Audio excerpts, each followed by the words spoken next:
You ever notice how some people seem to move differently? Like life bends a little in their favor, doors open a little easier, and luck, well, it just seems to recognize their name. But here's the shocking truth. It's not luck. It's science. Specifically, the science of habits that quietly shape how people perceive you, respond to you, and follow your lead.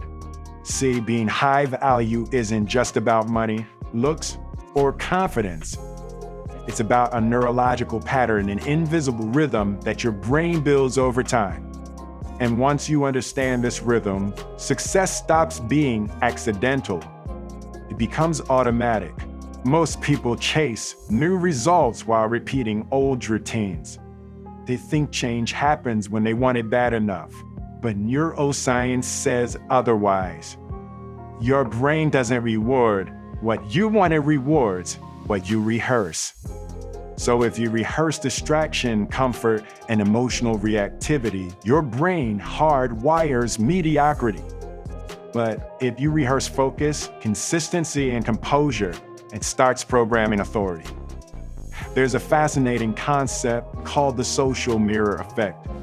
It means the world treats you based on the cues you unconsciously give it, constantly broadcasting signals through your tone, your posture, your consistency that either say, I'm valuable or I'm replaceable. And here's where the science gets wild. Your own habits determine which signal people hear. Think about it. When you wake up and check your phone immediately, you're training your brain to be reactive. But when you take 10 minutes of silence before letting the world in, you shift your brain from survival mode to strategy mode. That tiny act sends a subconscious message of leadership, not submission. Now imagine stacking 8 of these micro shifts, 8 science-backed habits that literally rewire how people perceive you and how you perceive yourself. Each one compounds like interest in a hidden account, shaping your energy, your confidence, and even your aura. And if you ignore them, well, you'll still work hard, but life will feel like pushing a boulder uphill while others glide past with half your effort. I'm about to show you how each of these high-value habits taps directly into psychology and brain chemistry, why they work, how they change your inner narrative, and what makes people instinctively respect, trust, and follow you. Because once you master these, you'll notice something incredible. People start listening differently. Your time feels longer. Opportunities start appearing in the small cracks of your everyday life. That's not luck. That's the science of success, and it's available to anyone who's ready to stop acting valuable and start becoming valuable. So before we break down the first habit, let me ask you something. What if everything you've been chasing, validation, success, peace, wasn't waiting out there, but inside a few small, repeatable choices you've been overlooking all along? This isn't about adding pressure to your life. It's about discovering how the smallest shifts done with precision create the biggest transformation. Welcome to the surprising science behind 8 high-value habits. Let's unlock the first one. Let's start with the first high-value habit, intentional presence. Most people exist in a constant mental echo. They're there physically, but their mind is replaying yesterday's arguments or worrying about tomorrow's bills. That mental static blocks them from power. Because here's the twist: the brain can't fully create while it's busy remembering. Neuroscientists call it the attentional blink. For a split second after one thought ends, your brain literally blinks. It can't process new information. Now imagine living your entire day in that blink, jumping from distraction to distraction, never truly arriving anywhere. That's how most people live. They scroll, rush, multitask, and then wonder why success feels just out of reach. But when you practice intentional presence, pausing before speaking, breathing before reacting, truly hearing before responding, you send a signal to your subconscious that says, I'm in control now. This activates the prefrontal cortex, the part of your brain responsible for decision-making and leadership. And suddenly, you're no longer reacting to life, you're redirecting it. Ever notice how certain people make a room go quiet without saying a word? That's not charisma. That's presence chemistry. It's their neural communicating authority before they even open their mouth. People feel when someone's fully there, it's magnetic, primal, and impossible to fake. Now, the second habit flows directly from this one, ritualized focus. Here's a scientific truth that changed everything for me. Your focus is not a skill, it's a system. If you don't design it, someone else will. Every notification, every headline, every endless feed has one goal: to fracture your attention. And fractured attention is expensive because your brain's energy, your willpower, is a finite resource. Once it's gone, your goals don't stand a chance. The highest value people I've met guard their focus like it's sacred. They design their mornings like scientists. They remove friction before motivation even has to show up. No random tabs open. No endless scroll. No cluttered environment.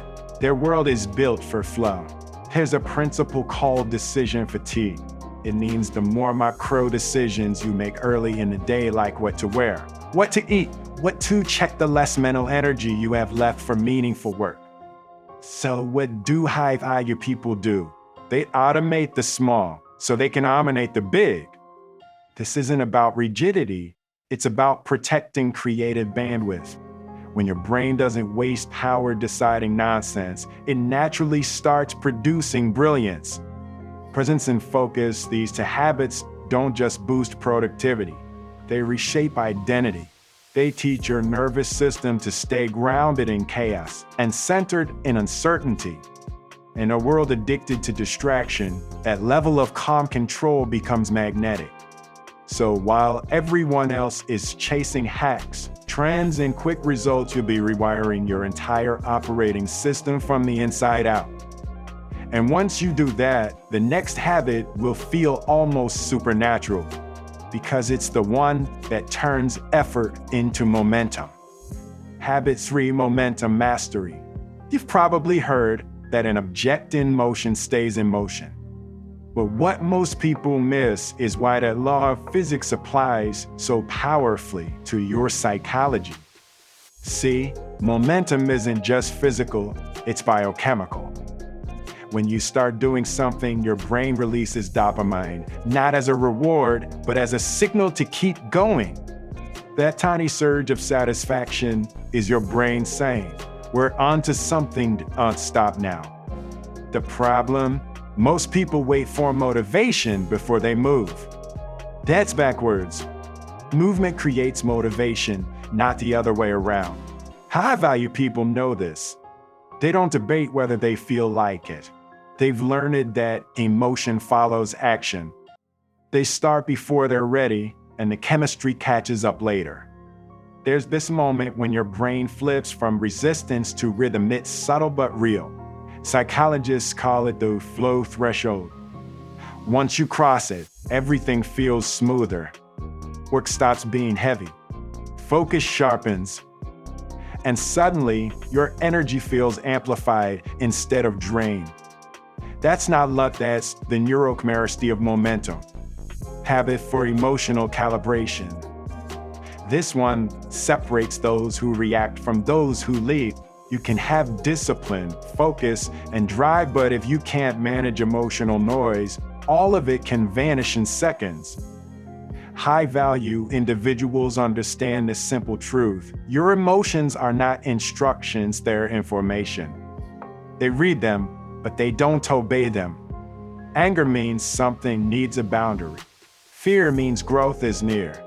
Sadness means something mattered deeply. But none of these emotions get to drive the car. There's a powerful technique used in cognitive science called reframing. It's the art of changing the meaning of a moment so you can change its impact. When you train your mind to pause before labeling experiences as bad, you start finding data in discomfort. And that's where emotional power begins. Think of emotional calibration as your internal thermostat. When life gets too heated, you cool your response. When it gets too cold, to passive, you turn up your assertiveness. That's not suppression, that's regulation. And it's the difference between being controlled by circumstances and controlling your narrative. Combine momentum with emotional calibration, and something profound happens. You stop oscillating between extremes, burnout and apathy, and you start moving with stable intensity, the kind of energy that others can feel. Because true influence doesn't come from volume, it comes from emotional control. Habit 5: perception management. This isn't about pretending, it's about precision. Because science shows that your brain and body are constantly broadcasting micro signals that shape how others treat you. Psychologists call it thin slicing. People form lasting judgments about your character within the first 7 seconds of meeting you. And most of those judgments are accurate. They're reading your energy, not your words. When your posture, tone, and micro-expressions are aligned with confidence, your brain releases neurochemicals that reinforce that same confidence internally. That's the loop effect.